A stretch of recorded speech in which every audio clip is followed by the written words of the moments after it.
Hello everyone, it is Hunter from Gaming by Gamers, and welcome back to another Top 10 Easter Egg list. In this video, we're going to be going over my favorite Easter eggs in the Grand Theft Auto series. Now, I know your time is precious, so let's jump right in. Our first Easter egg is a bit of an anti-Easter egg. First, we need to load up Grand Theft Auto San Andreas. Then go to the Gantt Bridge, pictured here on the map, and then equip a jetpack. Fly all the way up to the top beam, and then land. Once you're here, look to the right side of the support beam and you'll see this sign. It reads, "There are no Easter eggs up here. Go away." Well, I'm not one to argue with the sign, even if it is a rude one, so whatever, I'll just listen to what it has to say. Okay, the 10th spot on this list was a bit of an anti-Easter egg, so it's only fitting that the 9th spot on this list be a meta Easter egg. We're going to be looking at the Easter egg in Grand Theft Auto Vice City. And no, you didn't just have a stroke. I said what I said. This one is pretty easy to get to. Just go to the VCN building and enter through the front door. It will take you to the top of the building, where if you go up a flight of stairs, you can pilot a helicopter. But forget about the helicopter, it's just a distraction. Line yourself up with the double window to the left of the flashing light. Sprint towards it and jump right before you fall off the building. If you make it, you'll clip through this window and you'll find yourself inside a small room. In the middle of the room, we can see a giant chocolate Easter egg that has "Happy Easter" written on it. Well played, Rockstar. This is definitely the most meta Easter egg I have ever seen. Okay, let's get into some real Easter eggs. In Grand Theft Auto 5, there are 3 UFOs you can come across by doing various things. Starting with the first one, all you have to do is get in a helicopter and fly above the military base. Be careful not to come in too low, because as all GTA players know, they'll blow your ass out of the sky. But once you're above it in a safe distance, just keep going up higher and higher until you see this black shimmer in the sky. Get a little closer and it'll fully uncloak, unveiling a really cool looking spaceship. For the second UFO, you have to have 100% completion in the game, and go to this spot in Sandy Shores. Once again, fly straight up and you'll run into it. This time we can see that the UFO is not alien in origin, but made by the FIB. If you try and land on this one, it'll throw you back into the sky. The third and final UFO is a little trickier to see. If you go to the top of Mount Chiliad, you can see a message that says, "Come back when your story is complete." This means that you have to 100% the game. So, you come back after you do everything. Then it turns out you have to wait until 3 a.m. So, you wait until it's 3 a.m. But then it also turns out that it has to be raining. So you need to 100% the game, be at the top of the mountain, wait until 3 a.m. and have it raining. And only once all of those boxes are checked will this UFO appear. For the 7th spot on this list, let's head over to Grand Theft Auto 4. Throughout the game, you see the best and worst of Liberty City, but there is one consistency through it all. Graffiti is everywhere. Next time you're walking around, pay attention, you might have missed a pretty obvious Easter egg. There are names written on some of the walls, but they aren't random. A lot of them are references to past protagonists in the Grand Theft Auto series. On this wall we can see Tommy from Vice City, Carl from San Andreas, and Claude from GTA 3. The 6th spot on our list is going to be back in GTA 5, and once again have something to do with aliens. No more UFOs though, I promise. In Grand Theft Auto 5, during the prologue, you're in North Yankton robbing a bank. When things go south, you hop in your getaway vehicle and try to escape the police. But right before you go over these train tracks, take a hard right and drive off the road onto the ice. Drive directly under the bridge, get out of your car, and look down into the ice. You can see a frozen alien staring back at you. You can't do anything with it, unfortunately, no matter what some shitty clickbaiting YouTuber says. In fact, you don't even get that long to stare at it, because the game will auto-fail you for being out of your car for too long.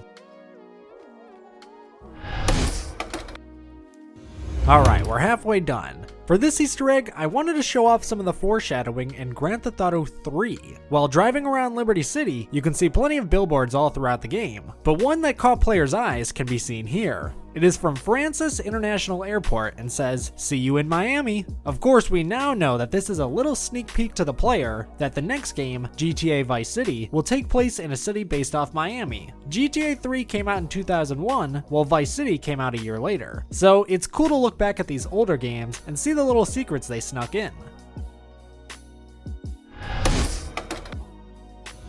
In Grand Theft Auto 5, load up the mission Hood Safari. In this mission, Franklin and Trevor go to Grove Street, and longtime fans of the series know that this is where a lot of Grand Theft Auto San Andreas took place. Well, if you reach Grove Street quick enough, you can see 3 guys riding away from it on bikes. This is a reference to the first mission in GTA San Andreas, where CJ, Big Smoke, and Ryder get away after a bike chase. If you get close to them, you can see that it's not the same character models, but the one leading the pack proves it's a reference, with his white tank top on, the same as CJ was wearing.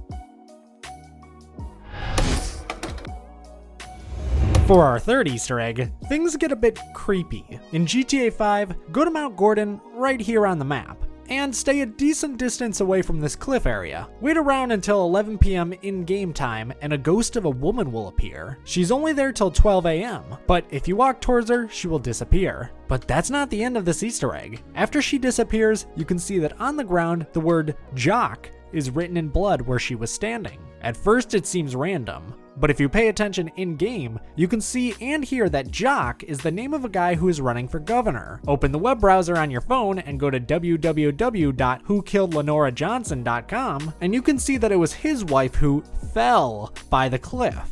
It seems pretty obvious from this that Jack Johnson pushed his wife off the cliff, and her ghost is trying to tell the player that he is a murderer.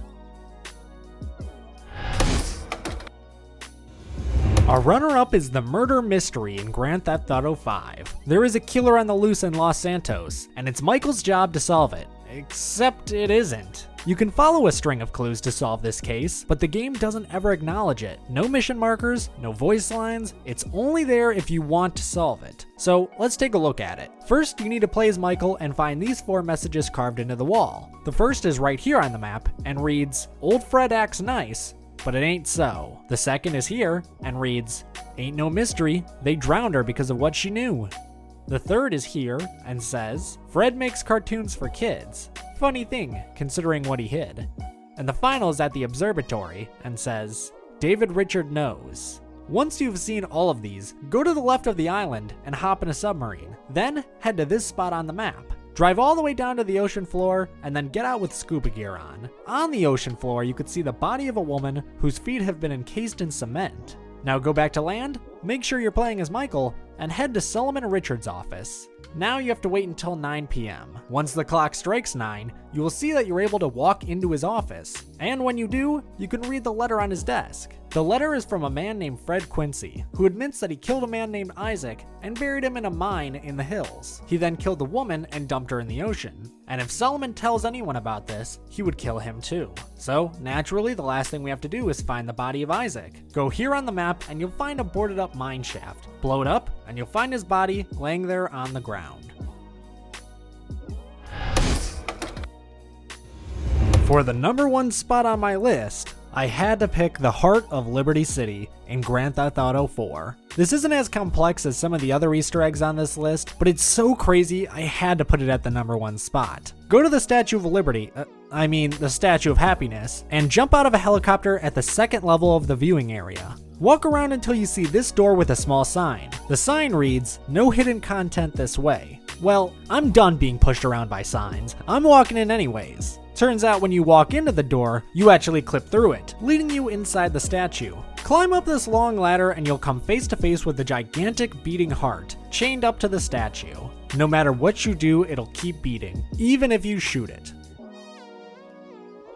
Well, that's my top 10 Grand Theft Auto Easter egg list. I hope you enjoyed it. If you think there's an Easter egg I missed, leave it in the comments below. I'd love to see what other Easter eggs I might have missed or forgotten. If you enjoyed the video, make sure to give it a thumbs up. If you want to see more, subscribe, and click that little bell right next to the subscribe button to be notified every time we upload.